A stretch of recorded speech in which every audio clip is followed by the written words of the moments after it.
کہانی کا عنوان ہے ریچھ نے اسد کے کان میں کیا کہا۔ ایک دفعہ کا ذکر ہے کہ دو دوست گھومنے پھرنے ایک پہاڑی پر واقع جنگل کی سیر کو گئے، جہاں ان کا 2-4 دن رکنے کا پروگرام تھا۔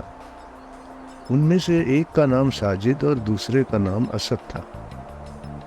جنگل میں خیمہ لگانے کے بعد وہ چہل قدمی کے لیے نکل گئے تاکہ سورج غروب ہونے سے پہلے واپس آ جائیں۔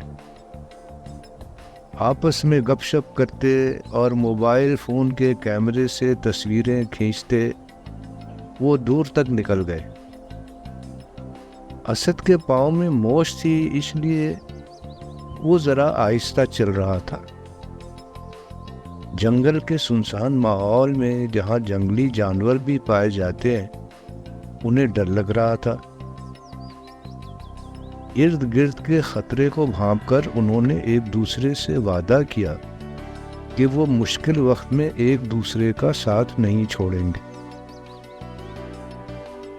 انہوں نے ابھی یہ عہد کیا ہی تھا کہ ان کے سامنے تقریباً 20-30 فٹ کے فاصلے پر جھاڑیوں سے ایک ریچھ اچانک نمودار ہوا اور ان کی طرف آنے لگا۔ ساجد نے جو اسے دیکھا تو ایک لفظ بھی بولے بغیر تیزی سے بھاگا اور قریب میں سب سے اونچا جو درخت نظر آیا اس کے اوپر چڑھ گیا۔ اسد اپنے دوست کا یہ رویہ دیکھ کر ہکا بکا رہ گیا۔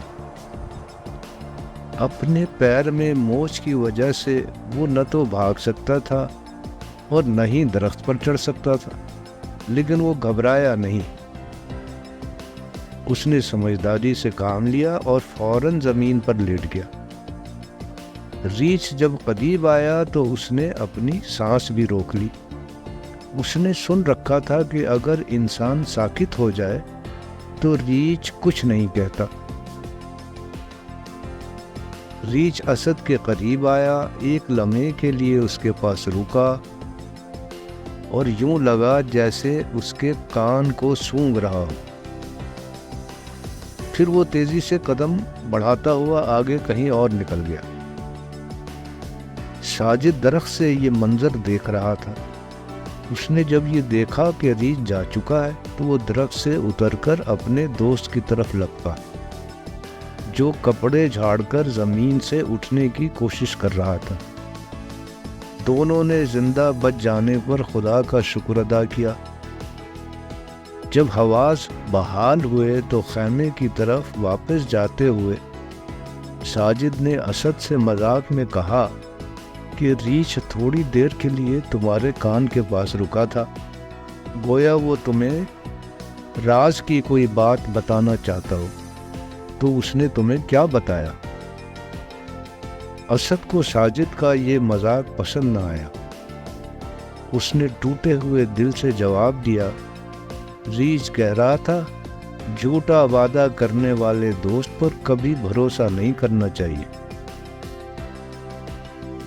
اس کہانی سے یہ سبق حاصل ہوتا ہے کہ سچا دوست وہ ہوتا ہے جو ہر حال میں آپ کا ساتھ دے اور مشکل وقت میں آپ کے ساتھ کھڑا ہو۔ اچھے دوست کی ایک اور خوبی بھی ہوتی ہے جو ابن حزم نے ایک حدیث کے حوالے سے بیان کی ہے۔ وہ یہ کہ اچھا دوست آپ کو اچھا مشورہ دیتا ہے، وہ آپ پر تنقید بھی کرتا ہے کیونکہ اسے آپ کی پرواہ ہوتی ہے، اور جو دوست آپ کی غلطیوں کی طرف آپ کی توجہ نہیں دلاتا اسے آپ کی کوئی پرواہ نہیں ہوتی۔